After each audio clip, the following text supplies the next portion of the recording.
Bien. Mesdames, Messieurs, d'abord, merci infiniment. Merci au nom du gouvernement et en mon nom personnel. Nous vous avons conviés à cette conférence de presse pour vous faire part d'un élément extrêmement important dans la vie de la Wallonie et pour les prochaines années, qu'est le plan de relance de la Wallonie. Alors, je vous suggère de travailler de la manière suivante. Je vais vous présenter un schéma général. Je céderai alors la parole à mes collègues qui diront quelques mots chacun. Je terminerai par le ministre du Budget, pour une raison simple, c'est que le budget est toujours fondamental. Et la deuxième, c'est qu'il y a eu un contrôle budgétaire, un ajustement budgétaire qui s'est terminé aussi en même temps que nous avons travaillé au plan de relance. Après cela, nous sommes toutes et tous à votre disposition pour répondre à d'éventuelles questions. Alors, on va commencer avec la dia suivante. Je voulais vous dire ceci. Dès le début de la pandémie, le gouvernement s'est immédiatement projeté dans le futur. Et il a essayé de répondre à la question, mais comment redresser la Wallonie, et singulièrement, comment redresser la Wallonie après ce que l'on allait connaître. Bien entendu, on n'en connaissait pas encore la profondeur, le caractère hyper dramatique, mais on mesurait bien qu'il y aurait des dégâts. Et cette question, comment recréer une dynamique positive, a été au centre de nos réflexions. Et rappelez-vous, très rapidement, nous avons émis l'idée d'un programme que nous avons appelé Get Up Wallonia. Et nous avons alors procédé d'une manière inédite, originale et jamais connue en région wallonne, à savoir que c'est une procédure de la base vers le sommet. Et nous avons ainsi lancé une consultation citoyenne. 35 000 citoyens de tous âges et de tous horizons ont réagi et ont formulé plus de 6 000 propositions, je dois dire des propositions frappées au coin du bon sens et du pragmatisme. Par ailleurs, on a mis sur pied 3 task forces, et là, plus de 200 experts de terrain. C'était à la fois des CEO, des responsables d'associations, d'institutions, des acteurs déterminants qui ont travaillé et qui ont également formulé des propositions de qualité. Puis, on a mis sur pied un conseil stratégique composé de 9 éminents professeurs d'université qui ont d'abord évalué avec des grilles de lecture ce qui était proposé et qui ont aussi structuré les propositions émises par les uns et les autres. Et bien entendu, ils ont tenu compte de la réalité wallonne pour tenter d'apporter des réponses en adéquation avec ce dont a besoin la Wallonie. Alors, quand nous avons fait tout cela, avec notamment le travail du Conseil stratégique, il y a eu pas mal d'avis qui ont été émis par le Conseil économique et social et environnemental de la Wallonie, les interlocuteurs sociaux, patrons et syndicats, l'IWEPS, et nous avons alors conçu, d'abord le Conseil stratégique a conçu une trame de travail. Alors, parallèlement aux travaux de GetUp Wallonia, vous vous souviendrez que la Commission européenne a invité la Belgique à introduire son programme intitulé « Facilité pour la reprise et la résilience ». Au niveau fédéral, c'est M. Thomas Dermine qui coordonne. Et bien entendu, la Wallonie a pris sa part dans les propositions. Nous avons ainsi déposé tout un programme pour la facilité pour la reprise et la résilience, programme qui est, financé par l'Union européenne, 2, programme qui est actuellement à l'examen à la Commission européenne. Nous avons aussi, lors des négociations, lors de la rédaction de la déclaration de politique régionale, avec les différents présidents des familles politiques de la majorité, nous avons établi ce qu'on a appelé à l'époque un plan wallon de transition avec des montants et des actions d'investissement essentiellement à mener d'ici la fin de la législature. Et donc, GetUp est un de ces travaux importants, mais pas le seul. Comme je l'ai déjà expliqué au Parlement, nous avons, nous, également, pour élaborer le plan de relance, fait en sorte de tenir compte non seulement de GetUp Wallonia, mais également du plan wallon de transition et de la facilité pour la reprise et la résilience. Et c'est au terme d'un travail inédit, je ne le dirai jamais assez, que le gouvernement a mutualisé les 3 programmes. Et c'est ainsi que nous avons conçu le plan de relance de la Wallonie que nous vous présentons. Alors, le Conseil stratégique, c'est la dia 5, le Conseil stratégique, manifestement, j'ai beau dire que c'est la dia 5, elle ne vient pas,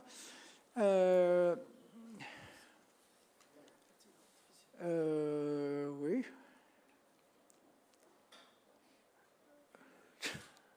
Il y a toujours un petit grain de sable qui égaye l'atmosphère.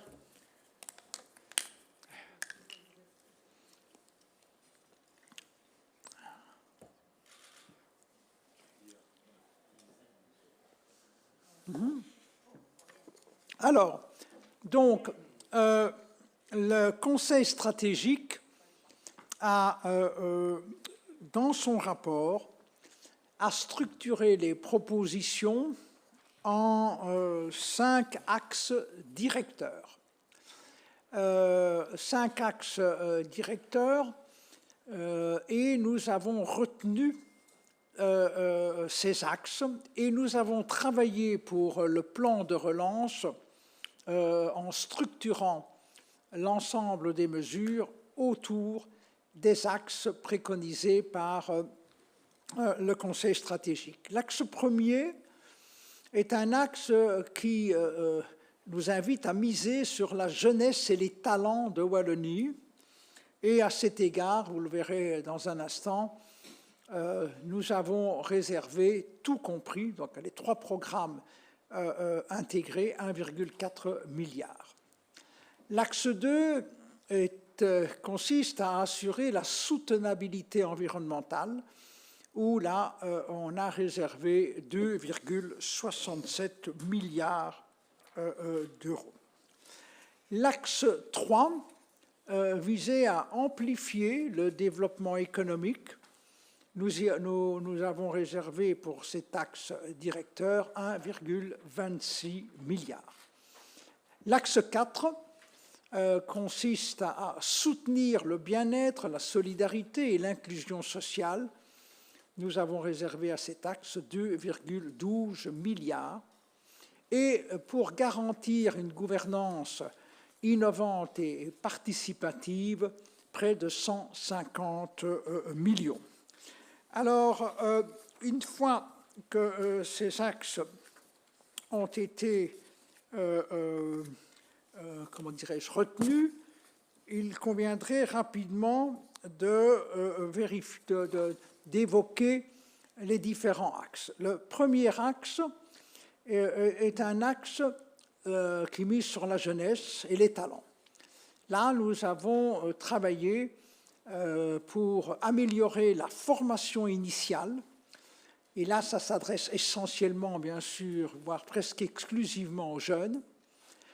On a décidé de revoir le paysage de la formation en général et améliorer les équipements, leur équipement, et promouvoir encore d'une manière intensive la recherche et l'innovation.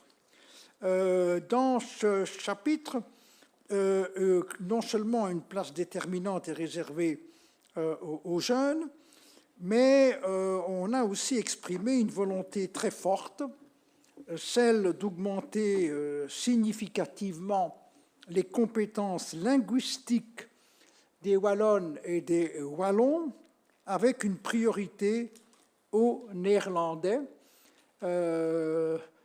Nous insistons sur ce point, et bien sûr, ça concerne en particulier nos jeunes.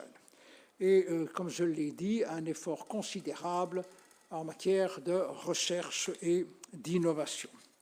Pour l'axe 2, pour lequel on a réservé près de 2,7 milliards d'euros, il s'agit là de soutenir significativement la protection de l'environnement au sens général.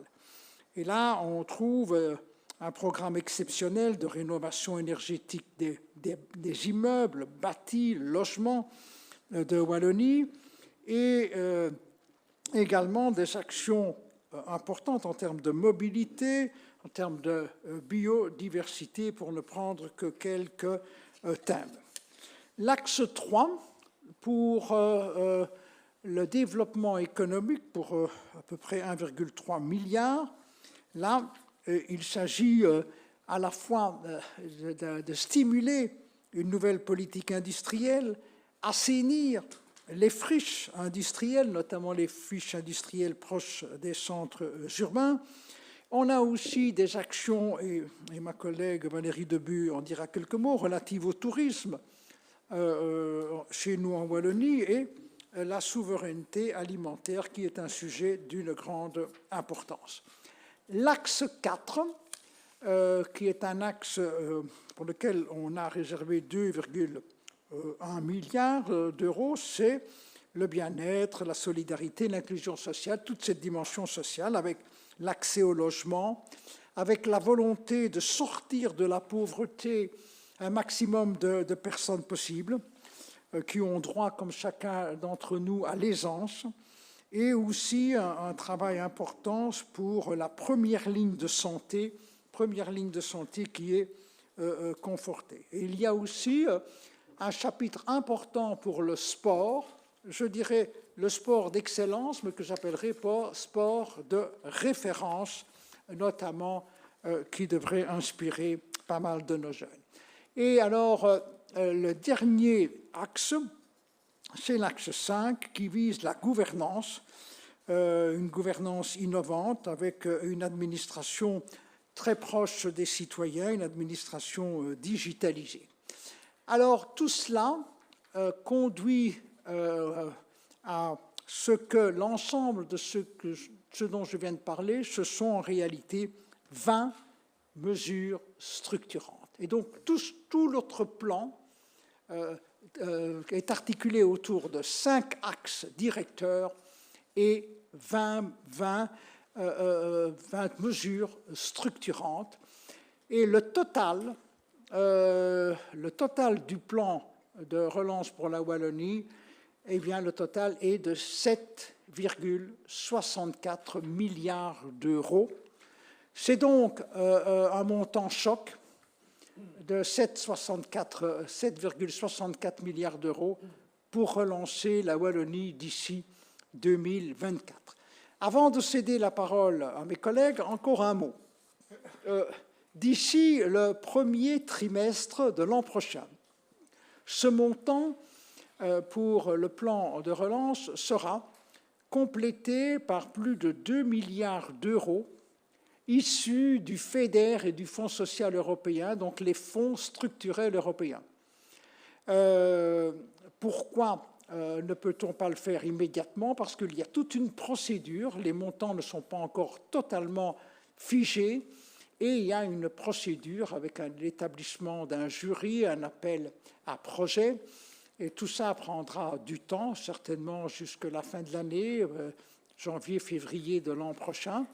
Mais quand nous serons au terme du premier trimestre de l'an prochain, en réalité, les investissements totaux du plan de relance de la Wallonie s'élèveront à près de 10 milliards d'euros.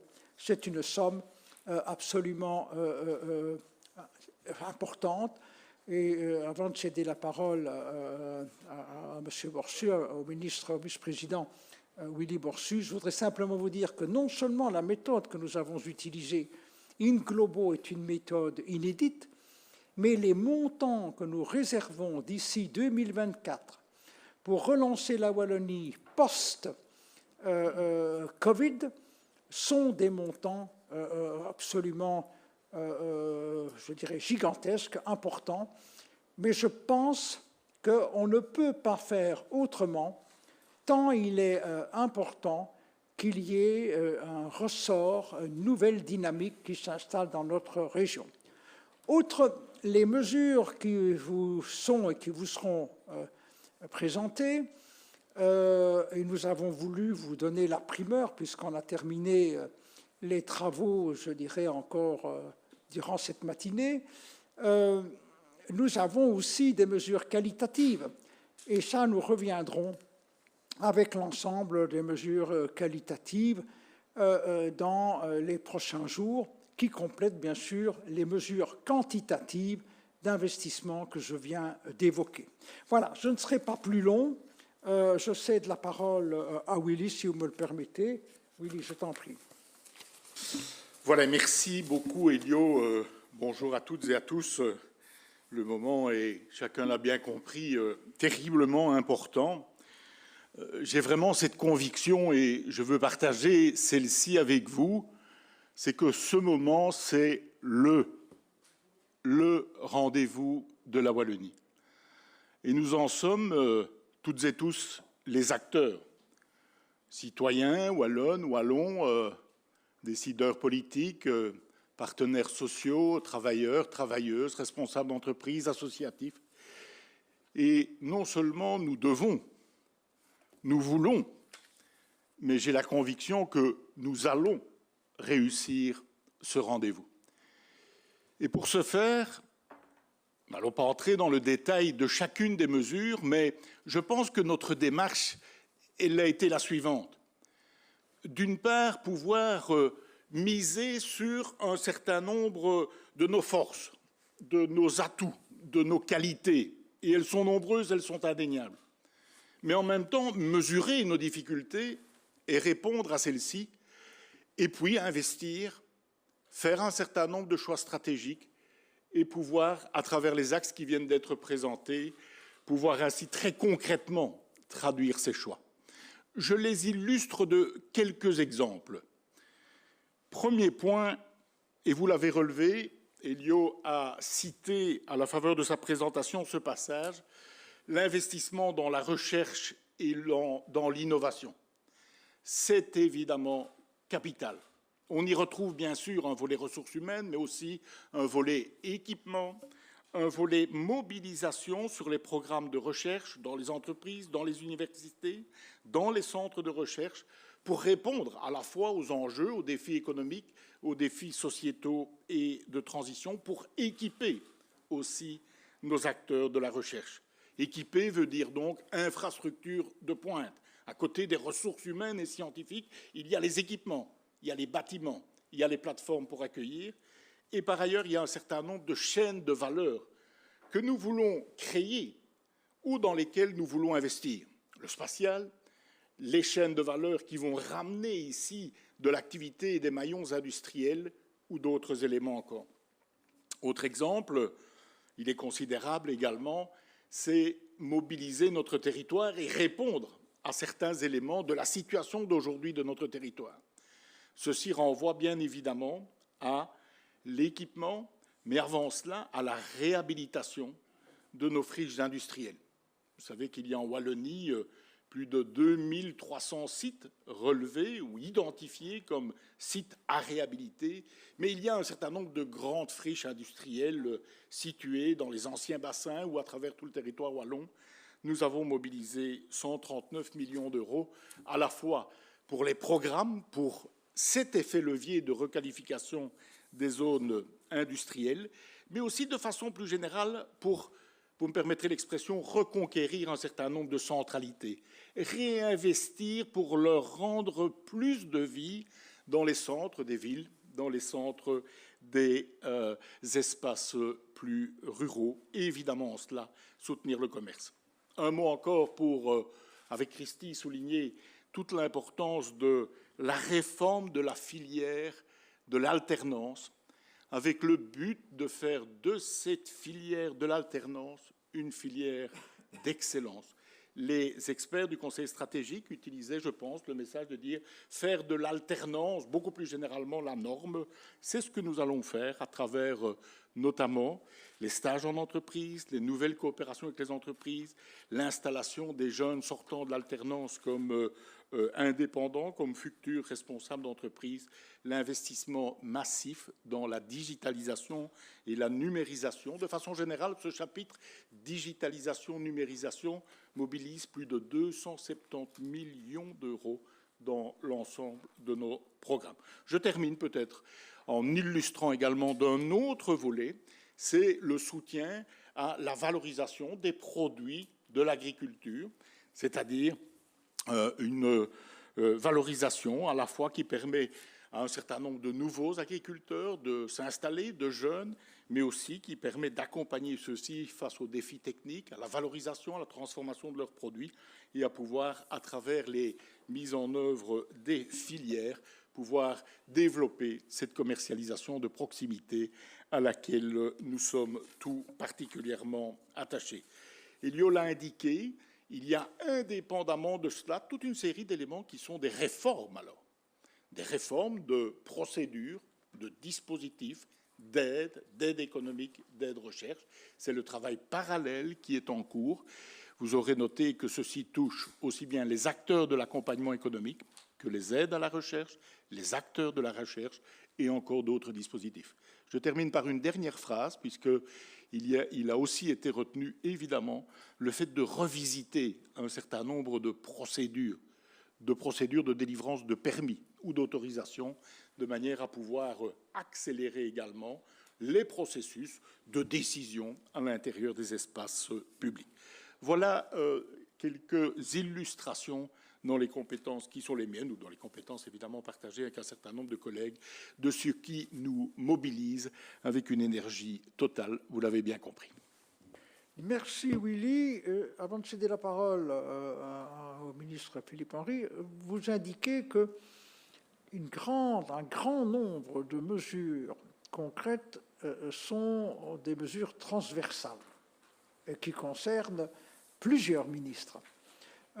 Et nous nous sommes accordés sur qui fait quoi, mais c'est clair qu'on ne peut pas saucissonner le programme et le plan de relance,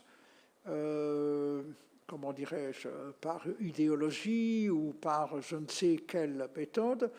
Nous travaillons au sein de la majorité d'une manière transversale et, bien entendu, chacun de nous prenons la parole, mais d'une manière générale, énormément d'actions concernent 2, voire 3 ministres. Je te cède la parole, Philippe.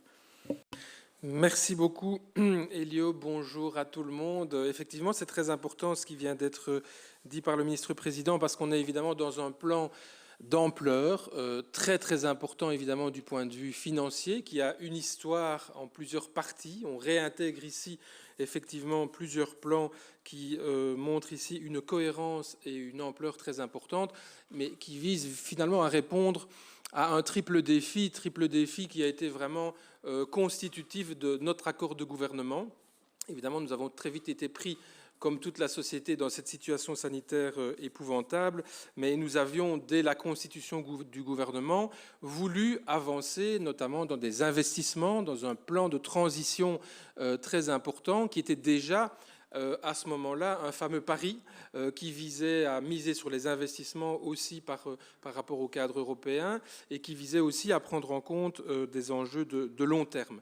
Et donc finalement, ici, on est dans une amplification très importante, dans des ajouts, une amplification budgétaire très importante, dans une capacité de pouvoir répondre de manière plus forte, plus rapide à un grand nombre d'enjeux et bien entendu en s'adaptant à cette situation sanitaire et toutes ces conséquences qu'elle a pu avoir sur l'activité économique et sociale. Donc nous avons dans ce plan de relance et de transition, puisqu'on intègre toutes ces dimensions, la prise en compte justement des enjeux de long terme en matière énergétique, en matière climatique, les objectifs qui ont déjà été annoncés, notamment dans la déclaration de politique régionale, 55% de réduction de gaz à effet de serre, nous devons les concrétiser par des mesures. Nous avons donc maintenant des budgets qui se sont accumulés en plusieurs étapes très importants pour l'isolation des bâtiments publics, privés, par quartier, via les communes, via un certain nombre d'acteurs. C'est plus de 1,2 milliard € finalement qui sont repris, 200 millions d'euros qui sont repris dans ce plan si on additionne les différentes composantes. Et ça va nous donner donc une capacité d'agir de manière beaucoup plus massive, beaucoup plus forte. Ce sera d'ailleurs un défi aussi pour l'économie, ça va concerner de nombreuses entreprises, pour l'emploi, pour la formation. C'est pour ça que je disais que ce que le ministre-président disait à ce sujet était assez important, c'est-à-dire l'intégration des compétences de tout le monde. Nous ne sommes pas concernés par un petit morceau du plan. Toutes les compétences, évidemment, sont mobilisées sur de nombreuses mesures et sur les différentes priorités. C'est le cas aussi dans le déploiement des énergies renouvelables, des moyens sur les nouvelles énergies renouvelables, sur l'amplification chez les particuliers, dans les entreprises, dans le secteur agricole. Tous les créneaux doivent être mobilisés pour atteindre nos objectifs. C'est le cas aussi en matière de mobilité. On vient ici ajouter encore des moyens très importants, par exemple à ce qui était prévu dans le plan de relance et de résilience européen sur différents modes de transport structurants notamment, vous vous en rappellerez. On ajoute ici des moyens supplémentaires pour concrétiser le transfert modal des personnes, déplacement des personnes, des marchandises, et s'inscrire ainsi dans ces défis de long terme. Et on ajoute tout cela, par exemple, au plan déjà existant infrastructure de la région, qui est lui-même d'un montant de 2 milliards d'euros sur lesquels nous avons déjà communiqué dans les derniers mois. Donc on a finalement, avec toutes ces mesures, vraiment une amplification très forte de notre capacité d'action pour répondre à ces différentes dimensions économiques, sociales et de création d'emplois, et bien sûr écologiques et de transition. Et je pense que nous pouvons le concrétiser dans toutes les dimensions de la Wallonie. Ça veut dire que nous arrivons en fait au temps de l'action. Nous avons eu beaucoup de travail évidemment nécessaire à la fois pour gérer cette crise, pour mettre en œuvre un certain nombre de priorités définies par le gouvernement, élaborer un certain nombre d'outils, préparer des réformes. Tous ces plans ont été construits, s'additionnent les uns aux autres, donnent maintenant une capacité d'action absolument très importante. Et donc les prochaines 3 années de cette législature vont clairement être le temps de la concrétisation, le temps de l'action. Et il est bien nécessaire, et donc je m'en réjouis vraiment en tant que vice-président de ce gouvernement. Merci infiniment. Sans transition, je cède la parole à la ministre Cristi Montréal. Merci, Monsieur le ministre-président. Je pense que si le monde n'avait pas basculé, on ne serait pas là aujourd'hui en train de vous parler d'un plan de relance. Et c'est vrai qu'au moment où on a décidé de former le gouvernement il y a à peu près 1 an et demi, on avait tous des objectifs et qu'on a dû totalement revoir eu égard à ce qu'on vient de vivre pendant 1 an et demi. Et je crois que le pire serait de considérer que l'après-Covid, on fait comme si de rien n'était, comme si de rien ne s'était passé, ou bien de repartir comme avant. Donc je crois que c'est aussi une très belle opportunité, ce plan de relance, pour pouvoir tirer des enseignements de ce que la crise nous aura appris. De ce qu'elle nous aura appris en matière de santé, par exemple, que la santé est au cœur de toutes les préoccupations, et que quand il y a quelque chose qui déraille dans la santé, c'est toute l'économie, toute la culture, toute la cohésion sociale qui s'en va. Et donc de l'importance de remettre au cœur des priorités la santé et la prévention.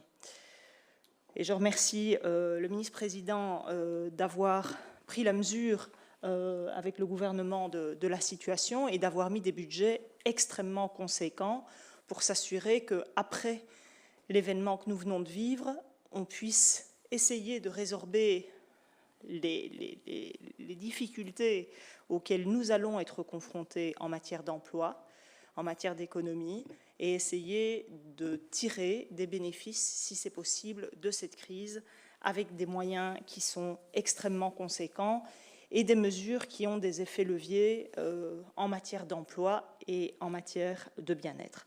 Alors évidemment, je vais vous parler de mes compétences principalement en matière formation. Je ne vais pas développer, Willy en a parlé en partie en matière de formation, et c'est vrai que c'est extrêmement important également. La formation et l'emploi sont des mesures qui sont aussi très importantes. On sait qu'en début de législature, on s'était fixé un objectif d'augmenter le taux d'emploi.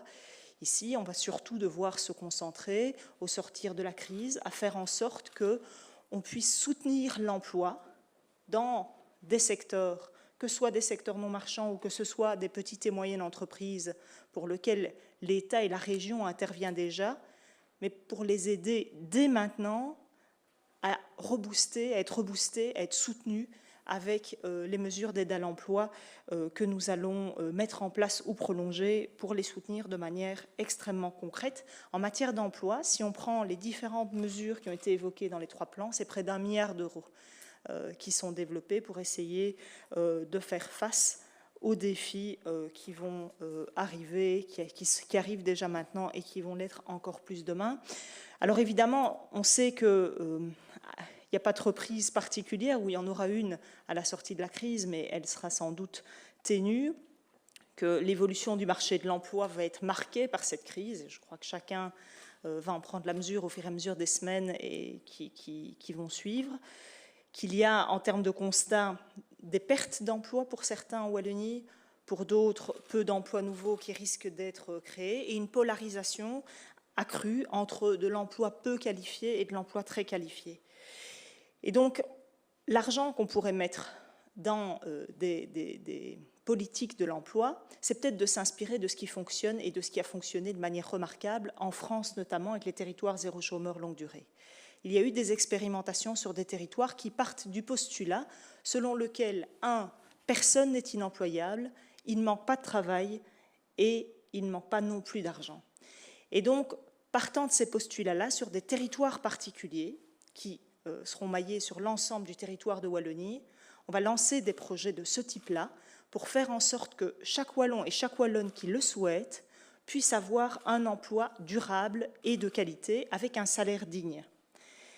C'est évidemment un défi colossal, énorme, mais c'est aussi une manière de pouvoir changer de paradigme en matière d'emploi, parce qu'on sait, et je crois beaucoup, à l'émancipation par le travail et aux conséquences que ça peut avoir sur la santé des personnes. On le voit d'ailleurs dans le cadre des différents baromètres qui sont sortis notamment par Solidaris. Et donc on aura forcément des effets retours, et les moyens qui sont mis pour territoire zéro chômeur longue durée ou garantie emploi sont des moyens qui sont très importants. Deuxième mesure, c'est santé, évidemment, sociale santé, avec 414 millions qui sont déployés dans le cadre de ces des projets de relance, avec principalement une première ligne qui est structurée. En début de législature, on s'est dit on va créer des assises de la première ligne parce que les médecins généralistes, les infirmiers, l'aide à domicile, les hôpitaux, les maisons de repos, les centres d'hébergement, les centres de revalidation, ces gens ne se parlent pas, ne réseautent pas entre eux parce qu'on n'a pas organisé structurellement des liens entre eux. Or, on se rend compte que dans les régions où ils avaient organisé et structuré cette première ligne, il y a beaucoup plus d'efficacité pour les patients, pour les citoyens, et notamment pour des personnes qui sont un peu plus en décrochage et qui ont plus de difficultés. Si on s'occupe d'eux, si on s'occupe de leur santé et si on les suit, alors il y a aussi des effets retours qui sont extrêmement importants. Et de la même manière qu'on va travailler sur la numérisation de manière importante pour le maintien à domicile et pour toutes les institutions, que ce soit l'aide à domicile, les hôpitaux, les centres d'hébergement, qui doivent pouvoir communiquer les uns avec les autres. Et puis, dernier élément en matière d'action sociale, on dit qu'on mesure le développement d'une société à la manière dont elle s'occupe des plus fragiles. On met en place un plan important de lutte contre le sans-abrisme, là aussi, en partant des expériences qui ont bien marché et qu'on peut généraliser. On pense aux expériences Housing First qui ont été menées ci et là, qui permettent globalement à des personnes qui sont dans la rue de pouvoir aller les chercher, de leur proposer un logement que soit un logement privé ou bien le travail qu'on fera en matière de logement avec Christophe Collignon, et de pouvoir les suivre, parce qu'il ne suffit pas d'accorder un logement, il y a aussi énormément de problèmes qui sont liés à la santé mentale, qui sont liés à la resocialisation, et si cet accompagnement se fait pendant 2 ans, alors on a réussi notre pari d'émancipation, de resocialisation et d'autonomie des personnes qui sont marginalisées, très fragilisées, et pour lesquelles il est difficile aujourd'hui de trouver des solutions d'un coup de cuillère à peau, mais ces expériences-là fonctionnent très bien, de la même manière qu'on se rend compte que les personnes à qui on trouve des solutions dans des maisons d'accueil, par exemple, ils restent parfois 6 mois, 9 mois, 1 an, et puis c'est un nouvel échec et elles retournent dans un centre d'hébergement. Si on met des moyens pour pouvoir avoir du personnel qui vont les encadrer pour le relogement et pour l'accompagnement après, alors il y a des succès qui peuvent se mettre en place de manière beaucoup, beaucoup plus importante. Et donc la relance de la Wallonie, c'est aussi de tirer tout le monde vers le haut. Et pour pouvoir réaliser tout ça, il faudra évidemment une gouvernance qui mettra sur les rails rapidement ces mesures-là pour pouvoir les exécuter avec succès. On a dit pendant la crise que c'était une course contre la montre, mais la relance aussi.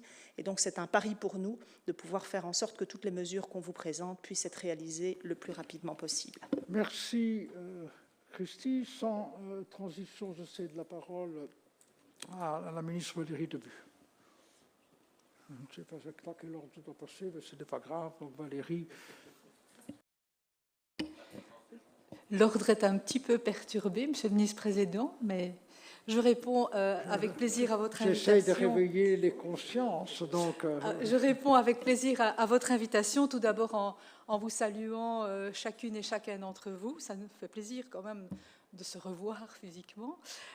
Aussi pour remercier bien évidemment tous les collègues et tous les collaborateurs qui ont contribué à l'élaboration de ce plan qui est effectivement fondamental pour la relance et l'avenir de la Wallonie. Je voudrais juste pointer quelques mesures ici. Donc tout d'abord, celle qui consacre le tourisme comme moteur de développement économique. Le tourisme montre à quel point il est créateur d'emplois. C'est un emploi non délocalisable. En part d'emploi, c'est l'équivalent du secteur de la construction. C'est plus de 84 000 équivalents temps plein. Et donc, le tourisme contribue véritablement à la croissance économique. Alors, il y aura évidemment des mesures qui vont construire le tourisme comme un écosystème pour un tourisme fort, attractif et durable. Et donc, on va travailler sur l'offre touristique par la création de parcours d'expérience, en mettant en évidence des sites patrimoniaux, aussi en répondant à la demande de parcours, de randonnée et VTT. Il faut aussi répondre à la demande d'une clientèle qui est toujours plus connectée par une révolution digitale en accompagnant le secteur. Et alors aussi fondamental, c'est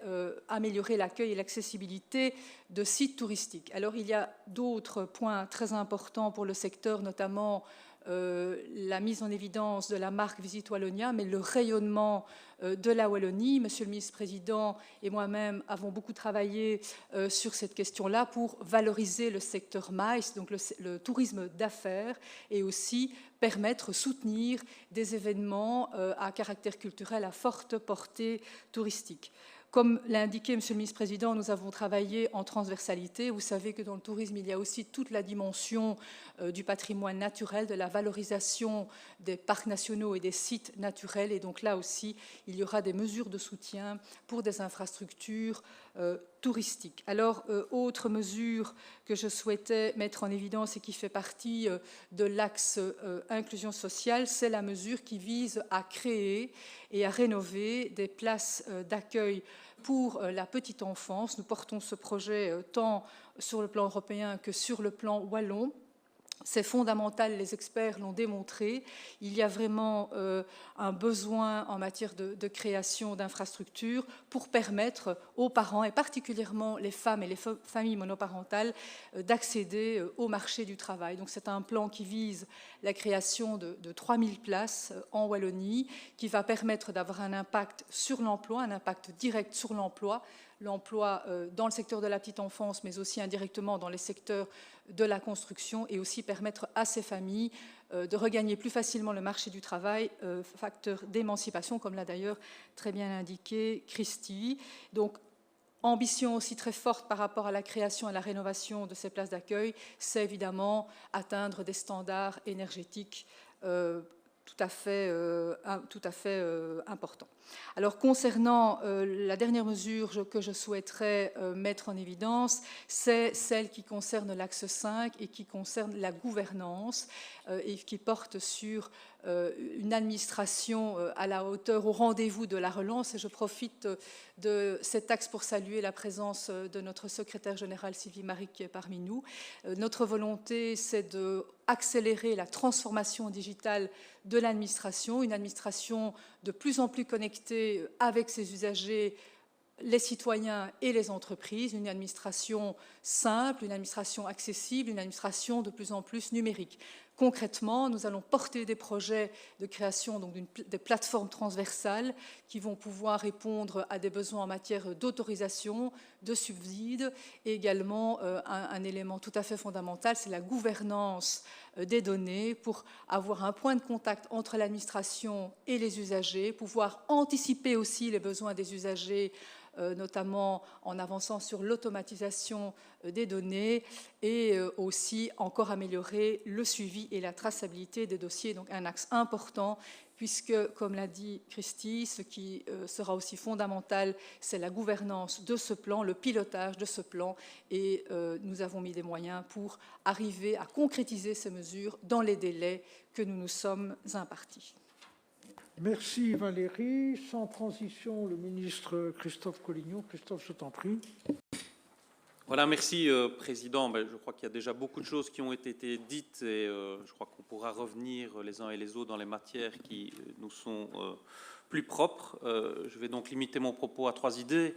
La première, ça a été dit avant moi, je crois que c'est un plan important, je dirais même crucial pour la Wallonie. Je crois que de mémoire, on n'a jamais autant mobilisé de moyens pour pouvoir relancer la Wallonie et je l'espère faire en sorte que son économie se redéploie et que l'on s'y trouve bien en termes de cohésion sociale. On réhabilite aussi l'investissement public, ce n'est pas anodin. Les investissements sont aussi vertueux et je crois que ce qu'il importe aussi, c'est qu'il fasse en sorte qu'il y ait des capacités d'entraînement. Si on mobilise des moyens, c'est pour que à la fois nos entreprises s'en saisissent et nos travailleurs puissent à travailler dans les différents chantiers que l'on sait lancer.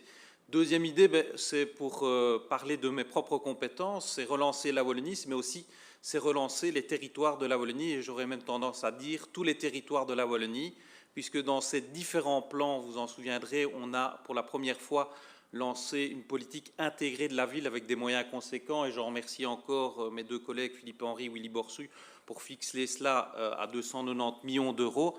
D'autres moyens sont consacrés à la fois aux politiques d'investissement public à travers la politique des PIC, à travers ce qu'on appelle les mécanismes de rénovation publique qui sont à destination des villes moyennes, mais et aussi relativement aux territoires plus ruraux, moins peuplés, une opération que je baptiserai cœur de village, qui mobilisera des moyens importants. Donc les villes et communes n'ont pas été oubliées, à elles aussi de s'investir dans cette relance, dans cette amélioration du cadre de vie wallon et de faire en sorte que l'on puisse investir sur notre territoire.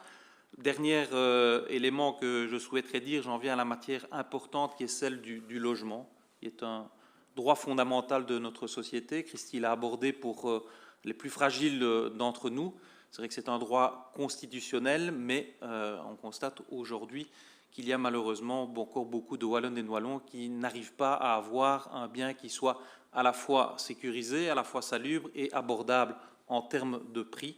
Le dernier plan que nous avons discuté va rajouter 400 millions pour permettre ou faire en sorte que l'on puisse mieux accéder à la propriété, parce qu'on se rend compte que sur le marché, compte tenu des normes bancaires, un tiers des Wallons n'arrivent pas à financer leurs prêts, et donc c'est une grande difficulté. Pour faire en sorte aussi que ce ne soit pas pour après-demain, mais pour demain, qu'on puisse mobiliser rapidement ce type de logement à travers des partenariats public-privé, des mécanismes où on va mobiliser le foncier pour pouvoir amener un programme d'ancrage et amener rapidement des logements abordables sur le territoire, ainsi que d'autres moyens qui sont évidemment consacrés aux différentes politiques énergétiques. Je crois que la matière du logement en soi est une matière fondamentale à la fois en termes d'investissement, parce qu'on va rénover, on va construire, et donc on compte sur nos sociétés pour pouvoir mener à bien ces chantiers-là. Faire en sorte aussi, c'est en liaisonnement avec les différentes matières de la formation, que ce soit des Wallons et des Wallonnes qui travaillent sur ces différents chantiers, et enfin arriver à la politique de cohésion sociale. J'ai pour habitude de dire que lorsqu'on n'a pas de chez soi, c'est un peu compliqué de pouvoir trouver son chemin dans la vie et de pouvoir s'insérer dans la société, ce qui nous permettra d'avoir une Wallonie qui gagne, une Wallonie entreprenante, mais aussi une Wallonie inclusive. Merci Christophe. Et sans transition, je cède la parole à la ministre Céline Tellier. Je t'en prie. Merci Céline. beaucoup, Monsieur le Ministre-Président. Eh bien, on a beaucoup parlé de la crise aujourd'hui, de ses liens évidemment avec le social, avec l'économique, et je m'en voudrais de ne pas parler également des liens avec l'environnement, puisque la crise sanitaire a bien montré les liens entre les épidémies et la dégradation notamment de la biodiversité. Et le hasard du calendrier fait que nous sommes aujourd'hui à la veille de la Journée mondiale de la biodiversité. Cette biodiversité qui est en crise, elle aussi, en crise à l'instar d'ailleurs des changements climatiques, puisque, comme vous le savez, 31% des espèces sont menacées de disparition. Aujourd'hui, en Wallonie, 9% ont déjà disparu. Donc ce sont des enjeux extrêmement importants pour notre territoire. Et je me réjouis aujourd'hui que la Wallonie et le gouvernement aient pris toute la mesure de l'importance de ce problème en investissant massivement pour la nature, pour la résilience, que ce soit en matière de biodiversité ou en matière d'adaptation au changement climatique. Alors très concrètement, qu'est-ce que nous avons, je vais dire, dans nos tiroirs pour agir sur cette problématique importante? C'est tout d'abord le renforcement important des aires protégées, des réserves naturelles, la création également de 2 parcs nationaux en collaboration avec ma collègue Valérie Debu, 1000 hectares par an de nouvelles réserves naturelles que nous ambitionnons de créer. C'est totalement conséquent pour vraiment renforcer les habitats de la biodiversité et éviter les crises à venir. À côté de ces éléments-là, la forêt souffre aussi. La forêt wallonne, c'est 30% du territoire wallon qui aujourd'hui subit justement les effets de ces changements climatiques, des effets qui se matérialisent aussi sur l'économie du bois. Et à cet égard, nous avons le souhait de régénérer les forêts, d'améliorer la gestion des crises, mais également avec mon collègue Willy Borsu, de renforcer également la filière feuillue en Wallonie pour éviter finalement que nos bois soient exportés en Chine sans réelle plus-value économique. Je pense que c'est aussi un message à l'égard de nos exploitants forestiers qu'il est important d'attribuer aujourd'hui. Les changements climatiques, ils menacent également notre or bleu, notre réserve en eau, qui est évidemment essentielle à notre survie. Nous devons donc préserver ces réserves en eau avec différentes actions clés. Tout d'abord, bien sûr, assurer une eau en suffisance pour les agriculteurs, pour les citoyens, mais également pour les entreprises, en améliorant la détection des fuites, en améliorant le cycle de l'eau dans une vraie logique d'économie circulaire de l'eau, en luttant également contre les inondations et en même temps en développant une stratégie relative à la sécheresse. Donc cette problématique est vraiment prise à bras-le-corps également en Wallonie. Alors, je parlais des liens entre santé et environnement. C'est vrai que Christy a beaucoup abordé toutes les problématiques liées à la santé. En ce qui me concerne, je souhaite également qu'on puisse renforcer la lutte contre les pollutions qui ont des impacts directs sur la santé humaine, qu'il s'agisse de la qualité de l'air, des perturbateurs endocriniens, des pesticides, etc. Nous avons donc ainsi doublé le budget relatif à la protection de la santé humaine à l'égard des polluants. Je pense que c'est un signal important suite à la crise sanitaire que nous souhaitions accorder également. En matière d'alimentation, vous l'avez vu, 128 millions d'euros dégagés pour promouvoir la souveraineté alimentaire, qui passera par une relocalisation de l'alimentation, avec mes collègues Christy et Willy, là également, une transition environnementale aussi de l'agriculture. Nous souhaitons vraiment accompagner les agriculteurs dans leur transition environnementale, et également, pour se fixer un objectif très concret, travailler sur la demande en produits locaux en visant une moitié de repas locaux, durables et sains dans nos cantines scolaires à l'horizon 2030. Je pense que c'est un objectif concret pour nos enfants, pour nos citoyens, qui permettra aussi d'amener des débouchés à nos agriculteurs. Enfin, je terminerai par un mot concernant la ruralité. Christophe l'a abordé dans le cadre de ses compétences en matière de pouvoirs locaux. L'économie passe aussi, bien sûr, par nos villages. Je souhaite qu'on puisse développer une ruralité qui soit réellement vivante et que, en l'occurrence, on l'a vu aujourd'hui avec le développement du télétravail, qu'on évite d'avoir des cités dortoirs dans nos villages en Wallonie. Alors, comment le faire? Comment faire aussi en sorte qu'on évite de devoir prendre sa voiture pour aller acheter son pain, pour aller à la poste ou à la banque dans nos villages?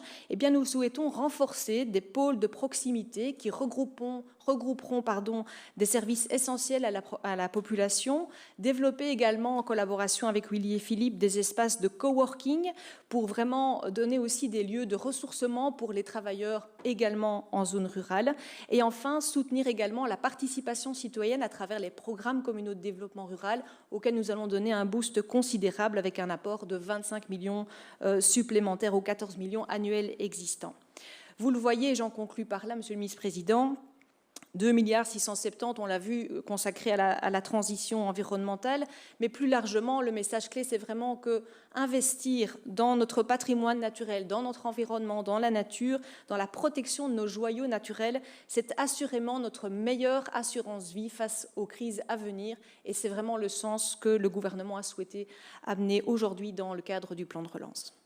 Merci Céline. Et alors, le dernier, mais pas des moindres, le ministre du Budget, je lui cède bien volontiers la parole. T'en prie, Jean-Luc. Merci, Monsieur le Ministre-président. Et puisque je suis le dernier à parler, mais je suppose que tu clôtureras, il me revient, au nom de l'ensemble des collègues, le plaisir et l'honneur de remercier aussi le chef d'orchestre. Ça fait 7 jours que nous vivons ensemble. Quand je dis jour, je pourrais même parler de nuit. Et je suis certain que tout le monde aspire à retrouver un peu de temps, mais on a pu mesurer pendant ces nombreuses heures de travail à la fois la qualité des collaborateurs qui sont les nôtres, mais aussi la qualité de celui qui, par son expérience, fait en sorte qu'on peut aujourd'hui aussi vous présenter ce document harmonisé. Comme toujours, vous le savez, dans ces moments-là, il y a des moments qui sont plus sensibles que d'autres, plus marrants, et ça c'est l'histoire qui l'écrira, mais on n'arrive pas à une telle synthèse dans une équipe si on n'a pas à la fois cette expérience et cette formule qui est celle d'un mélange d'intelligence et de sagesse. Par rapport au plan de relance, je vais faire très bref par rapport à mes compétences structurelles, puisque, comme vous le savez, mon rôle sera essentiellement de permettre le financement de l'ambition de l'équipe. Tout simplement, sur le sport, et ça a été précisé par Elio, ce qui est intéressant à savoir, c'est que pour la première fois, l'Europe a nommément cité le sport comme étant un vecteur de la relance. Ça n'était jamais arrivé auparavant, et on s'est emparé évidemment de ce vecteur pour dire qu'à travers nos compétences, nous pouvions également inscrire notre ambition. Je ne choquerai personne ou je ne surprendrai personne en disant que peut-être un peu malicieusement, évidemment, je me suis accaparé de cette philosophie-là pour dire que je prépare la régionalisation du sport. Ça ne saurait tarder, un jour ou l'autre, ce sera le cas.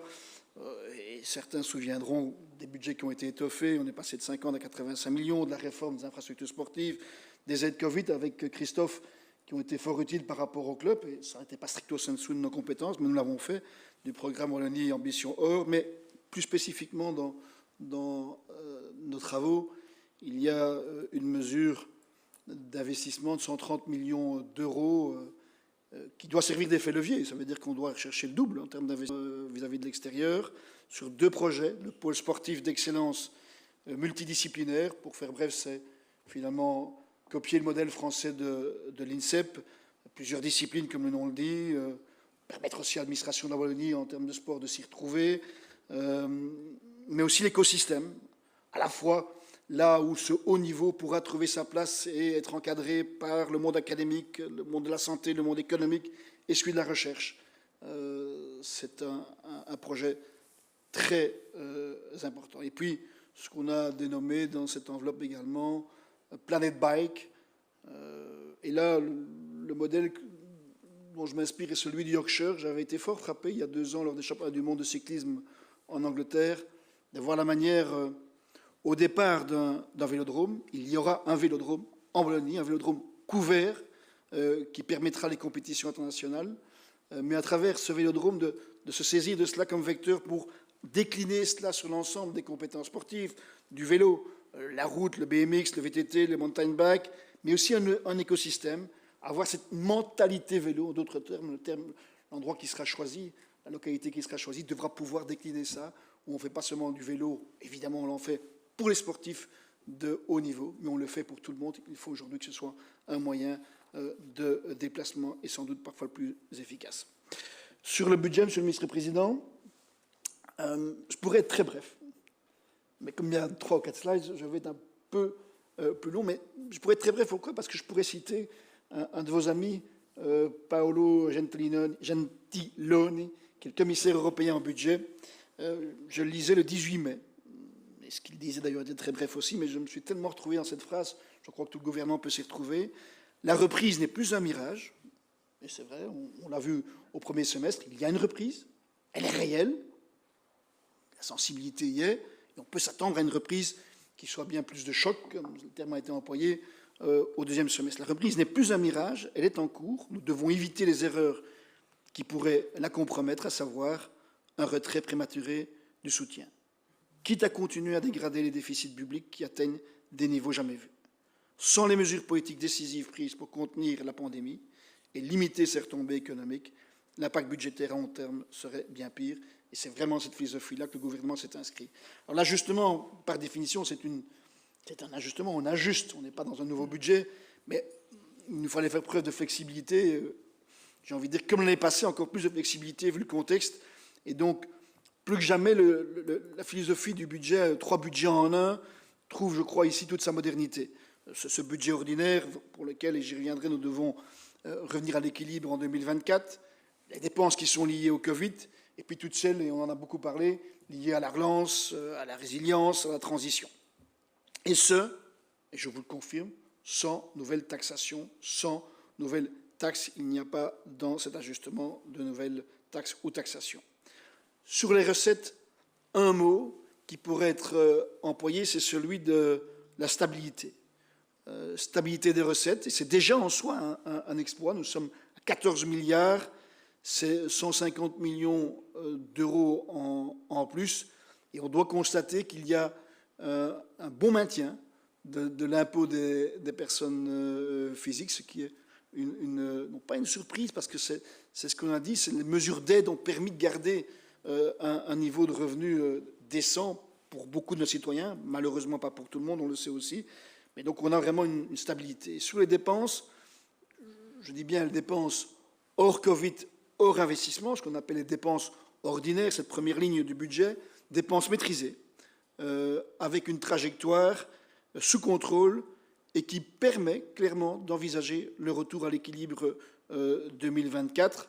Nous étions à un déficit budgétaire de 397 millions d'euros. Nous serons, et j'arrondis, on peut le voir là, oui, nous serons à 385 millions d'euros. On est donc en dessous de ce qui a été prévu à l'initial, et ça prouve bien qu'il y a eu, de la part de l'ensemble des collègues, ça a pris de nombreuses heures, mais une maîtrise des choix. Il y a évidemment des budgets qui ont augmenté, mais d'autres qui ont diminué parce qu'on a fait des choix de priorité. Je ne peux que les remercier pour ce travail sérieux. Donc la trajectoire telle qu'on l'avait imaginée avant que le Covid ne soit présent, dans le cadre de la déclaration de politique régionale, dans le cadre de l'accord qui porte finalement ce gouvernement, est respectée. C'est suffisamment rare pour le dire. Je ne pense pas avoir vu ça dans d'autres gouvernements, beaucoup d'autres gouvernements qui nous entourent. Mais pour nous, c'est un impératif. Un mot sur le Covid, les dépenses qui sont liées au Covid. Nous avions à l'initial prévu des dépenses supplémentaires de 678 millions et des pertes de recettes de 225 millions d'euros, ce qui faisait, je dois le mettre à l'imparfait, un impact sur le budget de 903 millions d'euros. Mais le Covid, vous le savez, même s'il est en recul, et aujourd'hui on peut dire même rapide, il a été très présent durant le premier semestre. Et donc, à l'ajustement, on a évidemment inscrit les montants qui permettent de tenir compte de cela et des dépenses que nous devrions encore avoir avant la fin de l'année. Ce qui nous amène en ajustement en dépenses, des dépenses qui sont d'1,775 milliard d'euros. Et en perte de recettes, c'est un peu moins que ce que nous avions prévu, c'est 181 millions d'euros, ce qui veut dire que l'ensemble aujourd'hui lié au Covid pour l'année 2021 est d'1,956 milliard, quasiment 2 milliards d'euros. Et dans ces dépenses, pour en faire un peu le détail, vous retrouverez une provision de 360 millions, c'est préparer, prévenir malheureusement l'avenir, mais on sait qu'il y aura sans doute encore des besoins.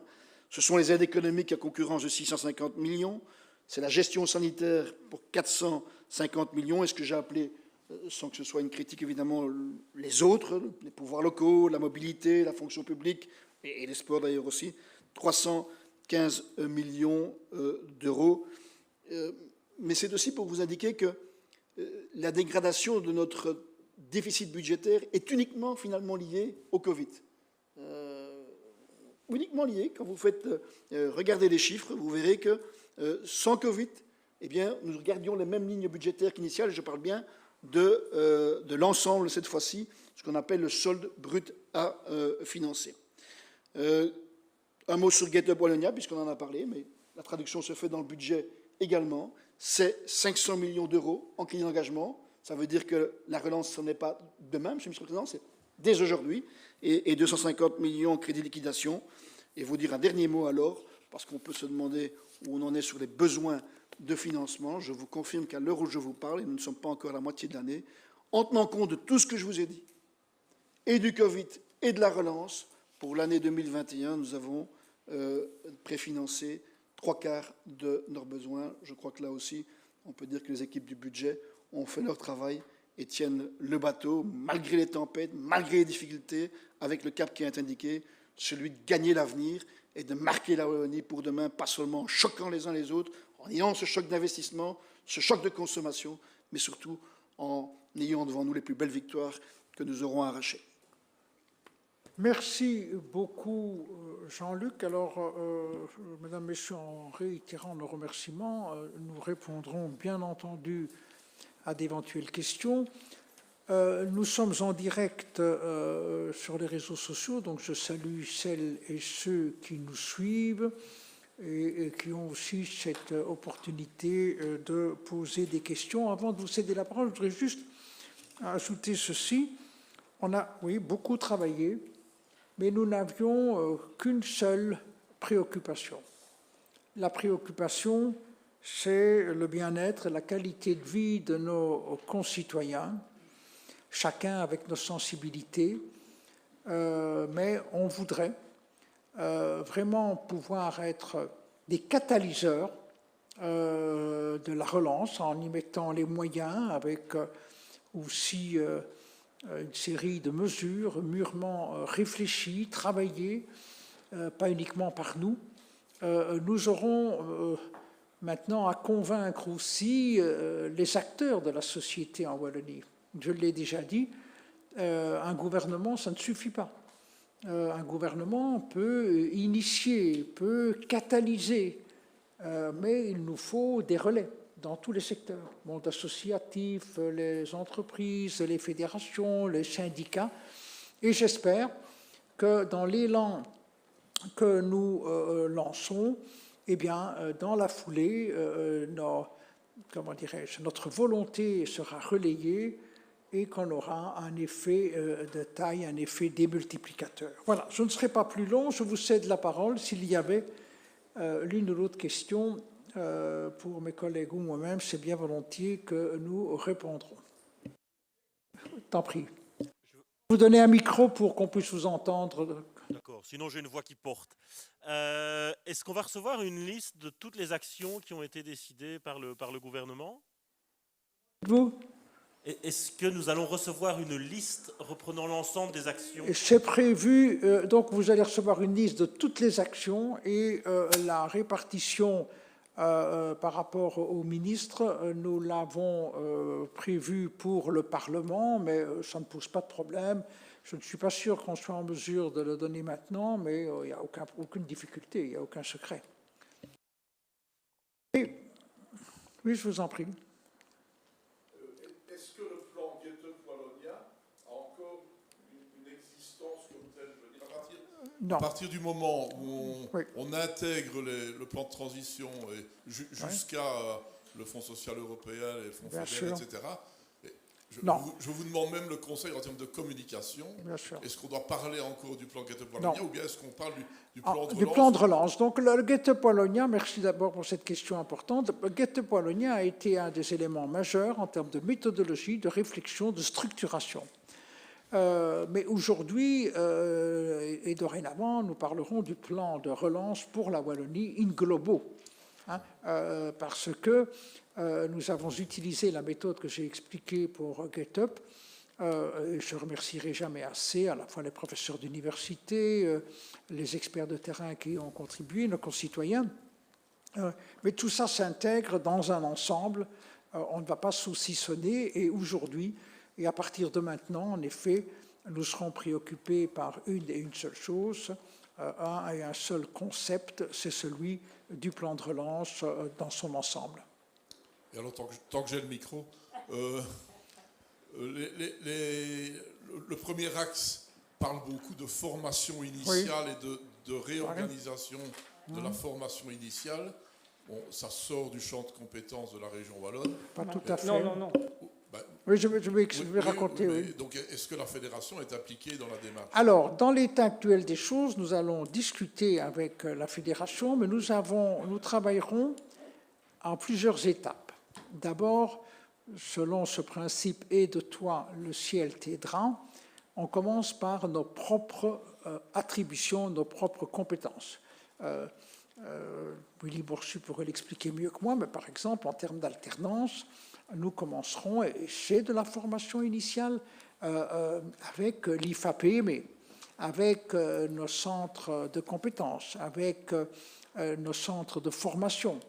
Et puis, nous parlerons, et d'ailleurs c'est en cours, avec la fédération, en demandant à la fédération de tenir davantage compte des réalités sociologiques, d'une part de la Wallonie et d'autre part de Bruxelles. Je crois qu'il n'y a pas de raison majeure qu'il n'en soit pas ainsi. Mais nous avons d'abord voulu compter sur nos propres forces et nos propres attributions. Je ne sais pas si Willy veut rajouter quelque chose. N'hésite pas, Christy, si tu veux ajouter. Ladies first. Vas-y, Christy. Et donc, le paysage de la formation, on a beaucoup de compétences, en fait, en Wallonie. Et ce qui est important, c'est à la fois, via le volet IFAPME de Willy Bourchu, via aussi la certification potentielle et via toutes les formations qui sont organisées par le Forum, par les centres de formation, par les CISP, un paysage qui est très épars et qui doit pouvoir être très réactif, qui doit d'abord être simplifié, qui doit être repensé et qui doit pouvoir répondre de manière beaucoup plus souple aux nouveaux emplois qui vont être créés très rapidement. Et le plan de relance, c'est aussi ça, c'est de se dire on va lancer des projets qui sont des projets colossaux pour lesquels il va falloir de la main-d'œuvre rapidement formée. Et donc, il faut qu'on puisse s'adapter très rapidement dans les secteurs liés au logement, dans le secteur vert dont Céline a parlé, dans les secteurs, par exemple, du numérique et des nouvelles technologies, avec le plan STEM, pour lequel il y a des moyens très importants qui sont mis en place. Donc ça, c'est vraiment un énorme défi et une volonté de notre part de simplifier, mettre beaucoup de souplesse et de repenser la formation pour être beaucoup plus réactif, et puis de se dire très honnêtement que peut-être d'ici 2024, nous devrons prendre notre sort en main, et donc il est temps de se préparer. Merci beaucoup. Oui, je t'en prie, oui. Voilà, merci Elio. Nous sommes partis vraiment d'un constat que vous allez partager, que les experts ont vraiment souligné. Un des piliers de la réussite de la relance, c'est la disponibilité et la qualité des compétences, des ressources humaines et la mobilisation de celles-ci. Dans beaucoup de secteurs, nous sommes déjà aujourd'hui en tension en ce qui concerne la disponibilité de main-d'œuvre. Les biotechnologies sont un secteur parmi d'autres, mais où cette tension est déjà très forte. À la suite des investissements, Christy vient de les citer, des besoins complémentaires vont encore s'exprimer. Et puis, il y a tout le volet, évidemment, réorientation des personnes qui sont les plus éloignées de l'emploi. Et donc, notre approche est de dire, avec tous les leviers qui dépendent aujourd'hui de la région wallonne, mobilisons vraiment tous ces efforts. Réformons ce qui a lieu de réformer, simplifions, mettons aussi ensemble, je cite aussi les centres de compétences, IFAPME, les actions du Forum, les CISP, etc., pour répondre vraiment à cet enjeu majeur. Cet enjeu majeur a aussi une dimension humaine de réalisation personnelle pour les femmes et les hommes concernés. On est parti de ce raisonnement-là. Et alors, comme Elio l'indique, ceci se fait par ailleurs en dialogue avec la Fédération Wallonie-Bruxelles pour ce qui concerne alors ces volets de compétences ou les volets de compétences qui sont proches. On retrouve par exemple les CEFA, bien sûr, l'enseignement obligatoire et d'autres volets comme ça. Je pense que le raisonnement, me semble-t-il, est cohérent. Urgence vraiment d'agir concernant ce pilier, le faire bien sûr dans ce qui relève de nos compétences et le faire pour ce qui est ou que sont les compétences partagées en lien, en dialogue avec nos voisins de la Fédération ou nos collègues de la Fédération Wallonie-Bruxelles. Merci beaucoup. Thilde, oui, je vous en prie. Oui, deux petites questions. Donc, le plan pèse 10 milliards. On a compris qu'il y avait pas mal d'argent européen, mais quelle est la part de la Wallonie? Où va-t-on chercher l'argent? Et deuxième petite question par rapport aux Néerlandais. Oui. Vous avez dit que ce sera une priorité. Ça se traduit par quoi? Pour qui? Oui. Alors, d'abord, où va-t-on chercher l'argent? Le ministre va répondre, mais je vais vous indiquer ceci. L'Union européenne nous donne à peu près 1,5 milliard plus un gros milliard dans le cadre des fonds. Et pour le reste, ce sont des investissements. Ce ne sont pas des montants récurrents au fil du temps. Nous ne devons pas, comment dirais-je, prendre préempter le futur, et ce seront essentiellement des emprunts que nous réaliserons sur les marchés. Dans un instant, je vais laisser la parole à Jean-Luc pour l'expliquer encore davantage. Mais donc, nous avons une partie d'argent européen et une partie sur fonds propres par l'emprunt. Pour le néerlandais, nous commencerons par nos propres plans langue. Nous avons nous-mêmes des plans langue et on a réservé d'ailleurs un montant considérable pour y travailler. Et on veut accorder la priorité aux Néerlandais pour une raison toute simple. La Wallonie, qui est une région magnifique, très belle, compte 3,6 millions, 3,65 millions de citoyens, dans un pays qui en compte 11,5.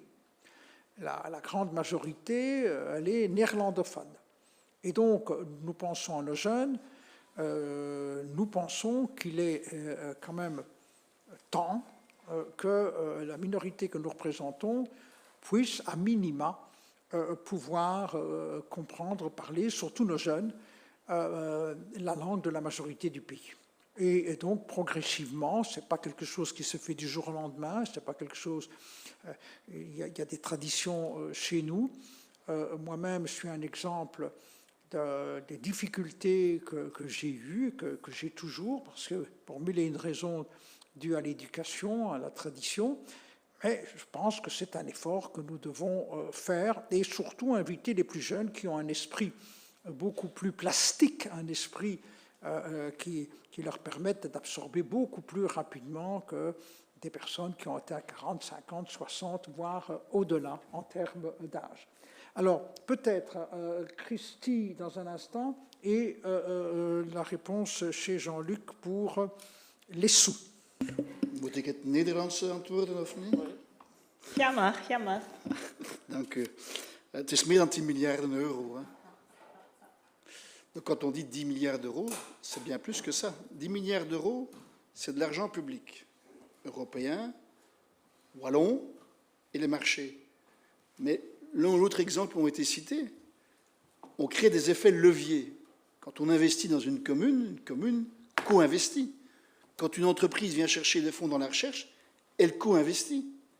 J'ai pris mon exemple tout à l'heure, sur les 130 millions, on doit doubler cela.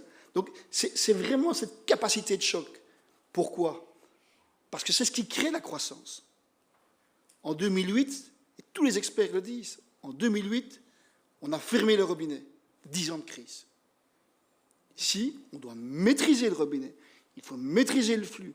Il faut maîtriser la qualité de l'investissement. Mais l'eau doit couler dans le sens de l'investissement. Et donc, c'est ça la qualité de l'investissement. Donc, c'est 10 milliards, bien plus que ça. Get Up Wallonia, qui est dans le plan de relance, c'est 3 milliards 150 millions d'euros. Et sa trajectoire sur le budget 2021 est claire, je l'ai dit tout à l'heure, 500 millions d'euros en engagement, 250 en liquidation. On ira bien évidemment chercher sur les marchés l'argent qui ne provient pas soit de nos impôts, c'est-à-dire du budget, soit de l'Europe, soit même de transfert du fédéral, mais on le fait avec d'autant plus de sécurité qu'aujourd'hui, il existe ce qu'on appelle une politique monétaire menée par la Banque centrale qui appuie notre politique budgétaire. J'ai cité Gentiloni, pas par hasard, tout à l'heure comme commissaire européen. Et donc, c'est ce qui permet de dire qu'on maîtrise à la fois les impôts actuels. On a profité du Covid pour avoir des maturités plus longues dans notre dette. On a étalé, parce que quand une dette arrive à maturité, qu'est-ce qu'on fait? On la fait rouler, c'est une dette publique. Donc on a à chaque fois dû refaire des nouveaux emprunts avec des taux plus bas. Donc on a une dette publique qui est plus élevée, mais on a une charge qui est plus légère. Et tant que l'Europe continuera avec sa politique monétaire à faire cela, on est dans le bon train. Et je cite parfois, comparaison n'est pas raison, mais Biden, c'est 25% du PIB qui réinvestit. On n'est pas là, je n'ai pas dit qu'il fallait faire ça non plus. Et enfin, dernier élément que je voulais citer, c'est que nous avons mis sur pied, avec Elio, il s'en souviendra, nous avions donné le go, la commission de la dette et de la maîtrise des dépenses publiques. Une fois de plus, ce sont des académiques, des universitaires, ce n'est pas des politiques. Et ils nous remettront le rapport au mois de juillet, un rapport qui devra justement déterminer et la trajectoire de remboursement sur le Covid. Nous n'avons jamais dit ici qu'une dette, ça ne se remboursait pas, une dette, ça se rembourse. Mais il faut pouvoir vérifier la manière de la rembourser en termes de timing et de supportabilité, idem par rapport aux investissements, la manière dont on pourra le faire. C'est le rôle des académiques, et ensuite le gouvernement prendra sa décision. Merci Jean-Luc. Christy. Merci. Pour répondre à Mme Walter sur la manière dont ça va se modaliser, on a en Wallonie beaucoup de compétences en matière de formation, que ce soit la formation, par exemple, via le Forum pour des demandeurs d'emploi, des chercheurs d'emploi, avec un focus qui va être mis sur des modules qui doivent parfois être beaucoup plus courts et adaptés au métier ou à la formation à laquelle les demandeurs d'emploi sont formés. On n'a pas besoin d'avoir un apprentissage total du néerlandais. Par contre, un demandeur d'emploi, un chercheur d'emploi qui est positionné sur un métier et qui connaît le néerlandais a un atout considérable. Or, on sait qu'à quelques kilomètres de chez nous, il y a une main-d'œuvre qui est recherchée, qui est importante. Et nous avons des chercheurs d'emploi qui pourraient, moyennant quelques formations courtes, focalisées sur le néerlandais, être un véritable atout pour pouvoir augmenter notre taux d'emploi. Et c'est vrai aussi pour la formation continuée, puisque ça aussi, c'est une faiblesse parfois de certaines de nos entreprises, de ne pas former suffisamment les travailleurs tout au long de la vie. On sait que c'est un défi qu'on doit relever, notamment à Goria, et l'étude Business Change l'ont démontré. Et donc, si on forme avec des modules, on permet aussi à des entreprises de s'externaliser en termes de développement économique vers d'autres régions, notamment vers la Flandre, qui est aussi prospère, et donc ce sera prospère aussi pour nos entreprises et pour ces travailleurs. Merci, je vous en prie. Vous avez validé dans l'ensemble du budget... Je vous donne le micro, oui, j'en prie. Vous avez englobé dans l'ensemble du budget les fonds FFR européens, ça veut dire que vous avez toute confiance dans la validation des projets wallons à l'Europe ? Non, on doit attendre le retour de la Commission, mais vous devez savoir qu'il y a eu quand même des contacts informels, des séances de travail menées par le secrétaire d'État Thomas Dermine avec les services de la Commission. Et donc nous avons déjà tenu compte de ces remarques et aussi adapté, rappelez-vous, les budgets, puisque nous étions partis avec un budget de 130%, justement pour nous permettre de réduire la voilure en fonction de des remarques de la Commission. Donc, nous sommes raisonnablement optimistes. Donc, à la question formelle, êtes-vous sûr que... Je ne peux pas dire oui. Quand on a la réponse, normalement, d'ici un bon mois, donc à la fin du mois de juin. Mais je répète, si nous le faisons, c'est que nous pensons qu'après le travail réalisé et les contacts établis avec la Commission, il ne devrait pas y avoir de problème majeur. Tout au plus, on nous demanderait de préciser ceci, cela, ce qui est normal. D'autant plus qu'on nous a pressé de sortir ce fameux programme facilité pour la reprise et la résilience dans des délais extrêmement courts, avec des projets, entre guillemets, mûrs. Je ne sais pas si j'ai répondu. Oui. Y a-t-il encore une question? Oui, je vous en prie. Le calendrier d'investissement, c'est d'ici la fin de la législature. Oui. Comment faire en sorte que le marché puisse encaisser tous ces milliards qui vont, alors qu'on sait que, par exemple, dans le logement, c'est plus ou moins 1 milliard qui vont être injectés. Il n'y a pas une crainte qu'il y ait, entre guillemets, une déperdition des moyens que l'effet levier ne soit pas aussi fort qu'escompté, finalement, par rapport à une main-d'œuvre qui n'est pas disponible aussi rapidement, des entreprises qui ne savent pas encaisser toute cette demande rapide. C'est un souci, donc raison pour laquelle, en termes de formation, on met le paquet tout de suite. En termes de marché public, nous pensons qu'il y a un travail à faire. Nous faisons ce travail qui est très avancé avec le secrétariat général du service public wallon. La secrétaire générale était là, elle est là en présente, je la remercie, pour justement, par les marchés publics, permettre notamment aux PME wallonnes d'accéder à ces marchés. Pourquoi? Parce que le tissu économique wallon, c'est un tissu de PME bien au-delà de 95%, avec en moyenne moins de 10 personnes. Et souvent, ces PME n'accèdent pas à des marchés publics. Et donc voilà, on travaille sur tous ces terrains-là, mais vous avez raison, cette préoccupation, nous l'avons en tête, et on fera vraiment le maximum le plus rapidement possible, raison pour laquelle, avec un certain nombre d'instances, comme l'indiquait Christy, il va falloir trouver des mécanismes fast-track, donc des mécanismes rapides pour permettre des formations en adéquation, non seulement aux besoins du marché en général, mais aux besoins que nous générons nous-mêmes par le plan de relance. Alors, quelle est la programmation? Nous démarrons tout de suite. Le ministre du Budget a indiqué qu'il y avait une réserve financière pour 2021. 2022 sera une année extrêmement importante où l'ensemble de nos projets doivent être initiés, lancés, et puis on les programme, année après année.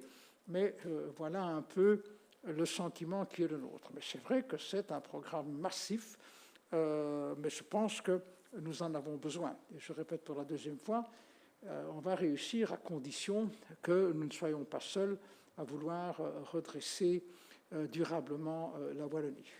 Oui. Vous avez rappelé en début de conférence le long travail de Get Up Wallonia, les propositions. Oui. Ça s'est soldé par un rapport que vous nous avez présenté il n'y a pas longtemps ici. Quelle est la part qui a été conservée de ce rapport et la part qui a été mise de côté? Il y a énormément de préoccupations exprimées par le Conseil stratégique qui ont été repris. La différence, et je vous l'avais dit lorsque nous avions présenté le rapport avec, quand le professeur Mathias de Watripon a présenté le rapport, le Conseil stratégique a émis surtout des lignes de conduite, je dirais, des objectifs à atteindre, des principes qui sont d'ailleurs les nôtres. Mais sur le plan opérationnel, avec les délais, les montants financiers, c'est nous qui avons opérationnalisé.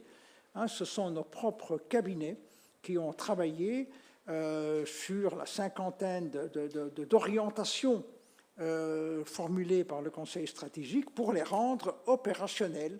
Et c'est sur cette base-là que notre responsabilité, c'est de tenir compte, et on a très largement tenu compte de ce que le Conseil stratégique a recommandé, mais on doit l'opérationnaliser, donc c'est-à-dire où, comment, dans quel délai, avec quel argent. C'est ça que nous avons fait, qui est un travail d'ailleurs démiurgique, c'est un travail de titan, mais nous l'avons fait. Bien, s'il n'y a plus de questions, il y a une question Facebook. Allez.